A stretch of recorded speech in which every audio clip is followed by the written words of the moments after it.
Good morning, ladies and gentlemen. We got him. On the evening of September 11th, a family member of Tyler Robinson reached out to a family friend who contacted the Washington County Sheriff's Office with information that Robinson had confessed to them or implied that he had committed the incident. This information was relayed to the Utah County Sheriff's Office and scene investigators at Utah Valley University. This information was also conveyed to the FBI.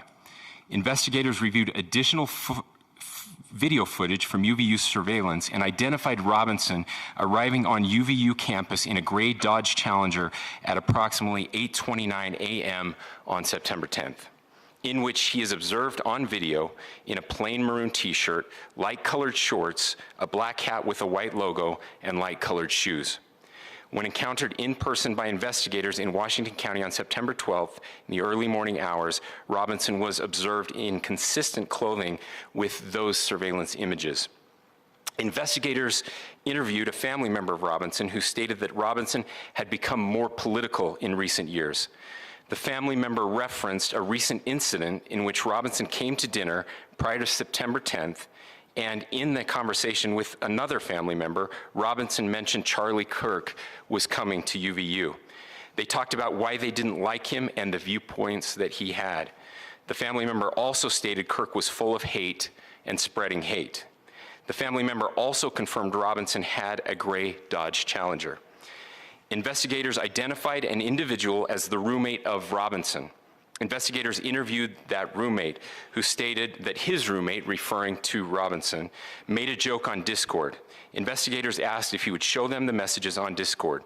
He opened it and showed several messages to investigators and allowed investigators to take photos of the screen as each message was shown by Robinson's roommate. These photos consisted of various messages, including content of messages between the phone contact named Tyler with an emoji icon and Robinson's roommate's device. The content of these messages included messages affiliated with the contact Tyler, stating a need to retrieve a rifle from a drop point, leaving the rifle in a bush, messages related to visually watching the area where a rifle was left, and a message referring to having left the rifle wrapped in a towel. The messages also refer to engraving bullets and a mention of a scope and the rifle being unique. Messages from the contact Tyler also mentioned that he had changed outfits. I know there has been speculation as well as to the writing on those casings, those bullet casings, and I believe we have that as well. And I will share that with you now. So the area north of Campus Drive Road where the suspect crossed over, you saw some of that in the video that we released last night, consists of a grassy area with trees on the edge of the UVU campus. Investigators discovered a bolt-action rifle wrapped in a dark-colored towel. The rifle was determined to be a Mauser Model 98 30-06 caliber bolt-action rifle. The rifle had a scope mounted on top of it. Investigators noted inscriptions that had been engraved on casings found with the rifle. Inscriptions on a fired casing read, "Notices, bulges, capital OWO, what's this, question mark."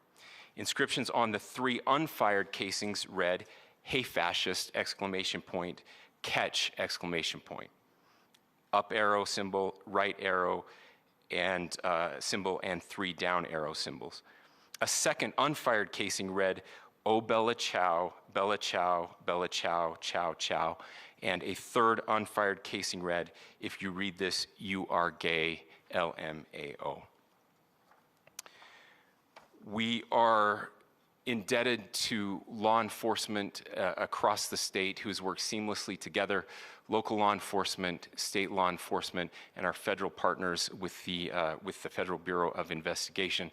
We're grateful for everyone who worked together in such a short amount of time to find this person and to bring justice. I want to thank the public who has been so engaged, reviewing videos, helping us with sending in tips, and helping us get to this point. I want to thank the family members of Tyler Robinson who did the right thing in this case and were able to bring him into to law enforcement as well. I especially want to thank the family of Charlie Kirk, Erica, Charlie's parents, his children. I want us to be thinking of them as we bring justice in this case. They will be involved in that justice. We will be working very closely with them as we move through this process as well. This is a very sad day for our country, a terrible day for the state of Utah. But I'm grateful that at this moment we have an opportunity to bring closure to this very dark chapter in our nation's history.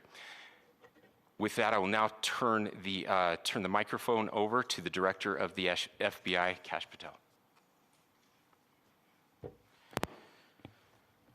Thank you, Governor. This is what happens when you let good cops be cops. The FBI and our partners are proud to stand here today together to bring justice to the family of Charlie Kirk and honor his memory. I want to express my deep gratitude to President Trump, the Vice President, and the entire White House who have been so incredibly supportive with both resources and just personally to the FBI as a team. They had our backs the entire way, and I just want to express my gratitude for giving us the resources we need to operate in this space to bring this sort of justice at this sort of speed. In 33 hours, we have made historic progress for Charlie.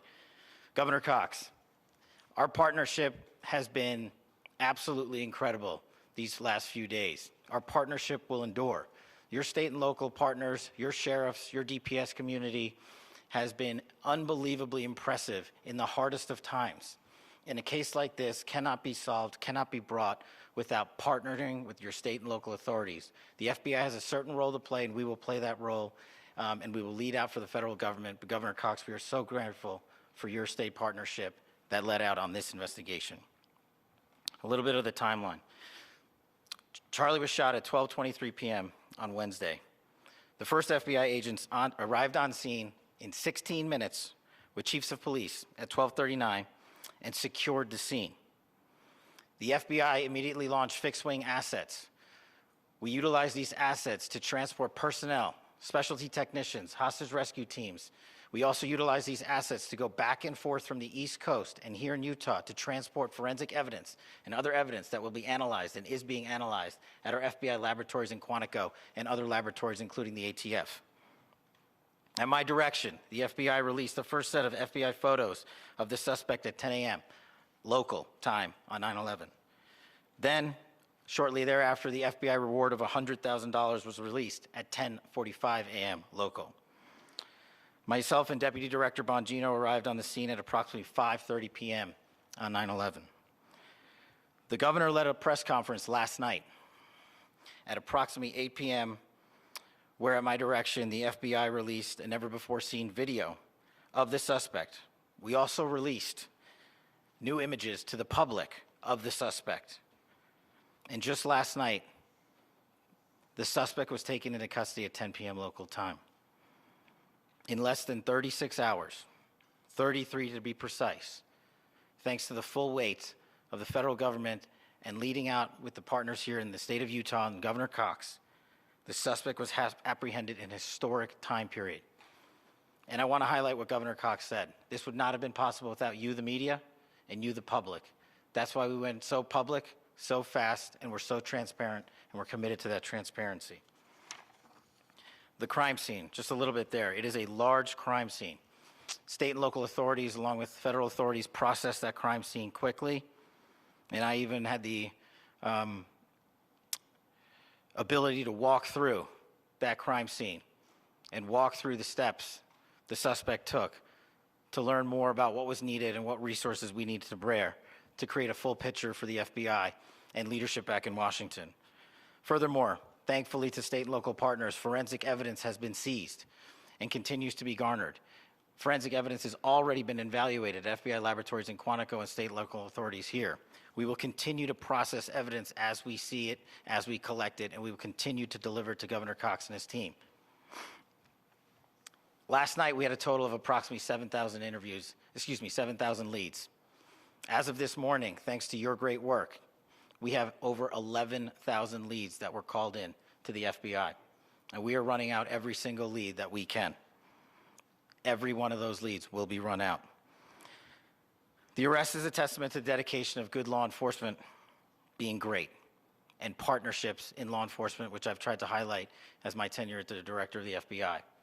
There is no better relationship for law enforcement than the FBI to partner with state and local authorities, and you've seen it here in these last few days. The FBI Salt Lake Field Office, along with our offices in LA, Phoenix, Denver, San Antonio, Las Vegas, Pittsburgh, Buffalo, our headquarters component in Quantico, all participate in the FBI. I want to express my deep gratitude to the employees of the FBI, the men and women, the evidence response team tacticians, the special operators, the agents, the support staff. You have done monumental work in historic time when the public, who had a right to demand such an expeditious solving of an investigation, the FBI answered that call diligently, critically important to our nation, and we delivered. And I'm proud to be their leader, and I'm proud to be the director of the FBI. This is a very much an ongoing investigation, as the governor said, and we will continue to work with state and local authorities to develop the investigation, to provide them the evidence they need for their ongoing prosecutions, and we will be here to answer every call they absolutely have, as long as it takes, for as long as we need to find and apprehend whatever suspects were involved in this crime. Lastly, to my friend Charlie Kirk, rest now, brother. We have the watch, and I'll see you in Valhalla.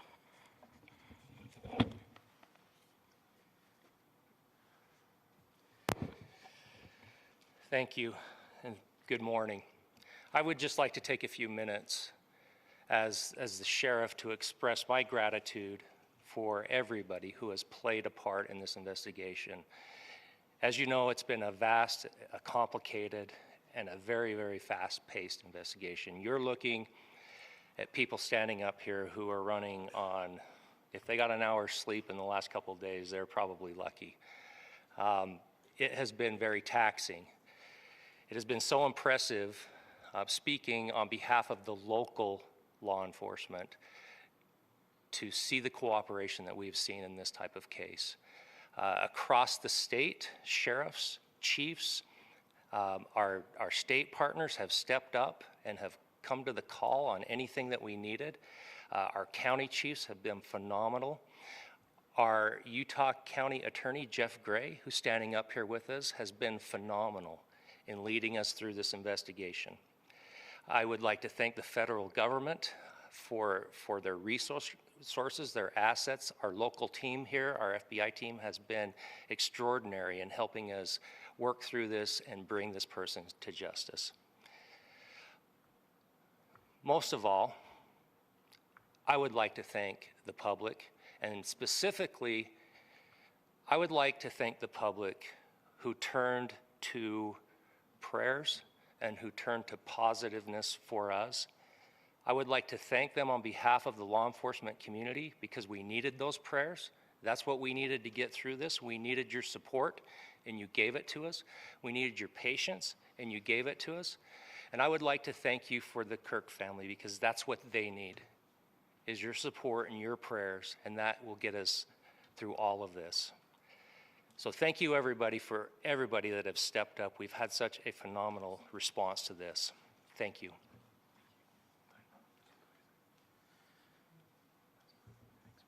I also want to give a special thanks to the Attorney General and the Department of Justice.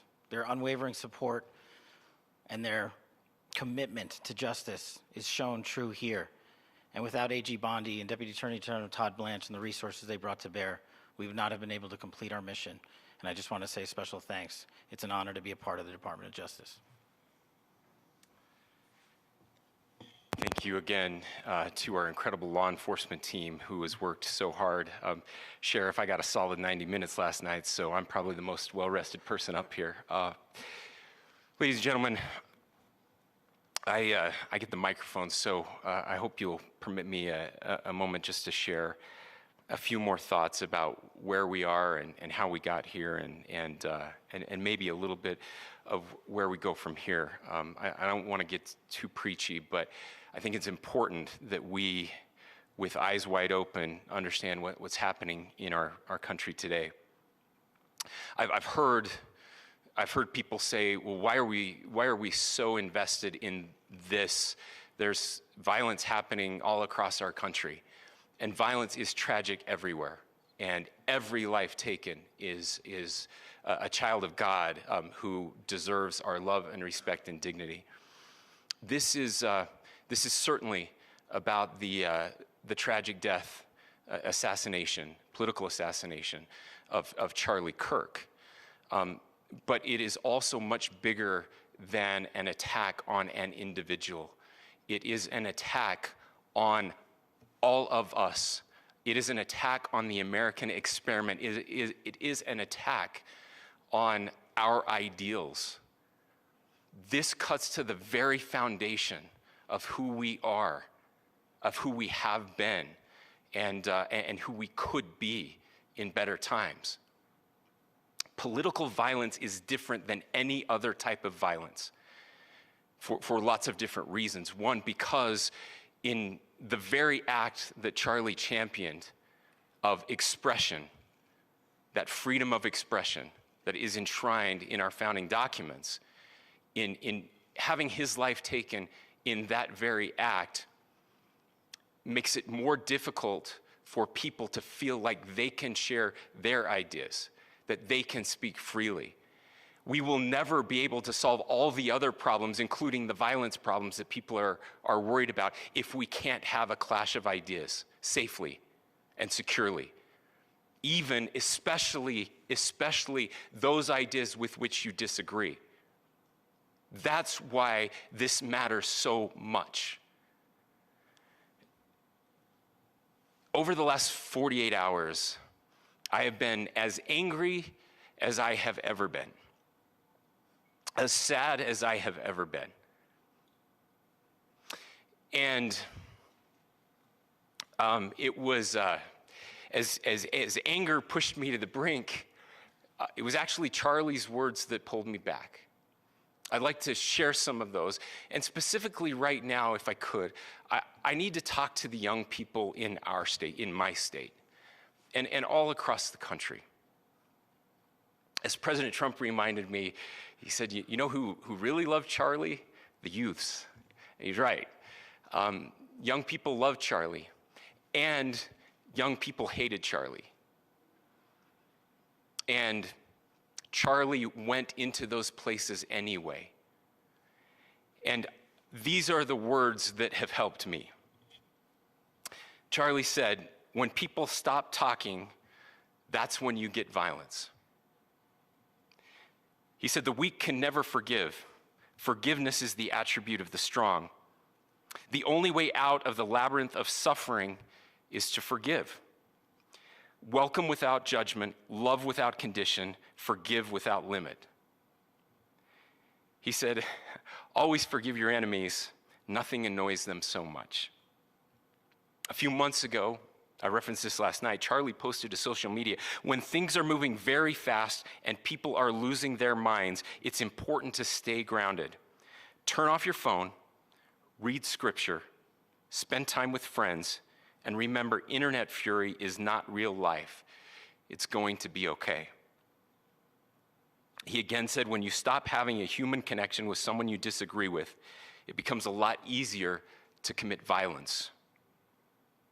He said, what we as a culture have to get back to is being able to have a reasonable agreement,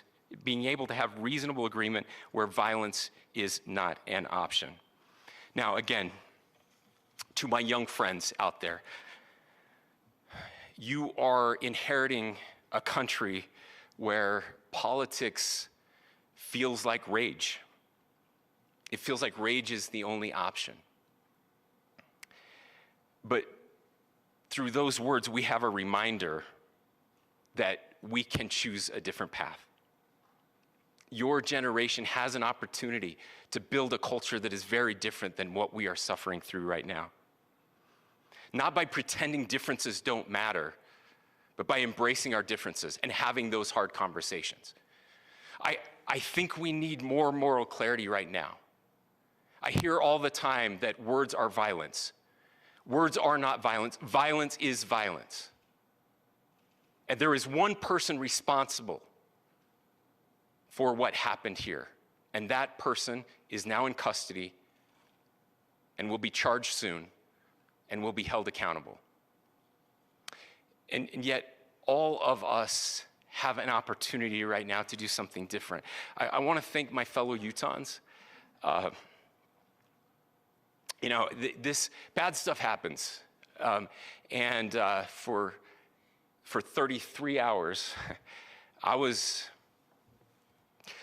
praying that if this had to happen here, that it wouldn't be one of us. That somebody drove from another state, somebody came from another country. Sadly, that prayer was not answered the way I had hoped for, just because I thought it would make it easier on us if we could just say, hey, we don't do that here. And indeed, Utah is a special place. We lead the nation in charitable giving. We lead the nation in service every year. But it did happen here. And it was one of us. But I want you to look at how Utahns reacted the last 2 nights. There was no rioting. There was no looting. There were no cars set on fire. There was no violence. There were vigils and prayers and people coming together to share the humanity. And that, ladies and gentlemen, I believe is the answer to this. We can return violence with violence. We can return hate with hate. And that's the problem with political violence, is it metastasizes, because we can always point the finger at the other side. And at some point, we have to find an off-ramp, or it's going to get much, much worse. But see, these are choices that we can make. History will dictate if this is a turning point for our country. But every single one of us gets to choose right now if this is a turning point for us. We get to make decisions. We have our agency. And I desperately call on every American, Republican, Democrat, liberal, progressive, conservative, MAGA, all of us to please, please, please follow what Charlie taught me. I'll just conclude with words I share often from a friend and author, Yuval Levin, who was asked if he was optimistic about our country. And he said, I'm not optimistic. He said, I hate optimism. Like, that sounds bad. But he said, optimism is a vice. It's this idea that good things are just going to happen. And he said, in the history of the world, good things have never just happened. He says, I'm not optimistic, but I am hopeful. And hope is the virtue that sits between the vices of optimism and pessimism. Hope is the idea that good things are going to happen because we can make them so. I still believe in our country. And I know Charlie Kirk believed in our country. I still believe that there is more good among us than evil. And I still believe that we can change the course of history. I'm hopeful because Americans can make it so. Ladies and gentlemen, we're happy to answer any questions you might have. Governor, can you speak to whether the suspect is speaking with authorities and his demeanor, Tyler Robinson, when he turned himself in? I cannot speak to that right now. Governor, how do you interpret the engravings on casings? Well, I will leave that up to you to interpret what those engravings mean. I think the clearest one that says "catch fascist," there's not and by the way, that's like catch like a ball, catch this. That's, I think that speaks for itself. Governor, you indicated that he had been communicating. Please. Talk about this level of hatred that this person expressed in the dinner.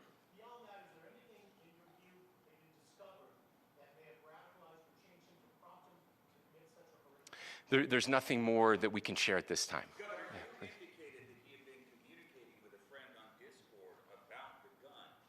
Do you anticipate any more arrests? We do not at this time have any information that would lead to any additional arrests. Do you believe he acted alone? Yes, but the investigation is ongoing. How he came into custody of police and where he is right now? Yes, so right now, Mr. Robinson has been booked into the Utah County Jail.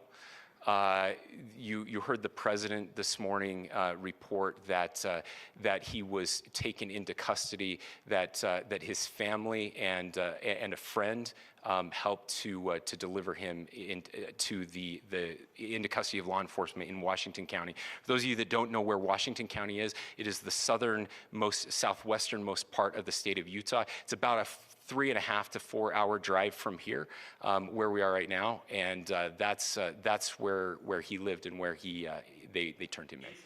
Please, go here. I can't share any more than what I've already shared. Yeah.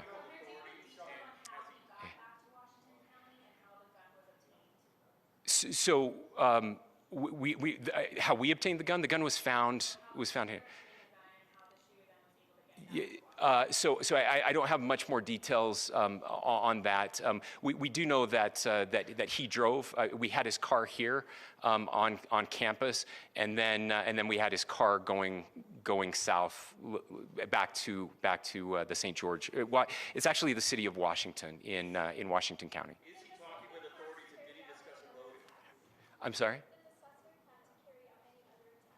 We don't have any information that would lead us to believe that. Yes, in fact, it was just released. Yes. Talking with authorities and did he discuss a motive? I can't answer that right now. Yeah, thank you. Over here. Very eloquently about trying to reunite this country. Do you feel that this is a watershed in American history? I absolutely believe that this is a watershed in American history, yes. The question is what kind of watershed? And that chapter remains to be written. Is this the end of a dark chapter in our history or the beginning of a darker chapter in our history? Look, I mean, if you look at true political assassinations in this country of someone of this stature, this feels a lot like the late 60s. And having one so gruesomely displayed on camera in all of our hands and in all of our pockets, we are not wired as human beings biologically, historically. We have not evolved in a way that we are capable of processing those types of violent imagery. And by the way, we've seen another one with a gruesome stabbing very recently that went viral. This is not good for us. It is not good to consume. Social media is a cancer on our society right now. And I would encourage people to log off, turn off, touch grass, hug a family member, go out and do good in your community.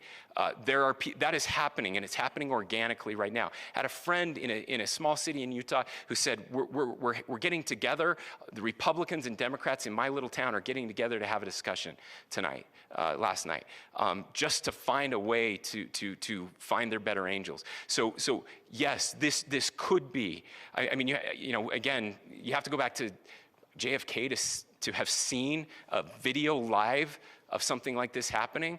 I wasn't born until 1975, but I know that things were really dark in the late 60s. Sorry to some of you. I know some of you were there. This is our moment. Do we escalate or do we find an off-ramp? And again, it's a choice. It's a choice, and every one of us gets to make that choice. Two more questions right here.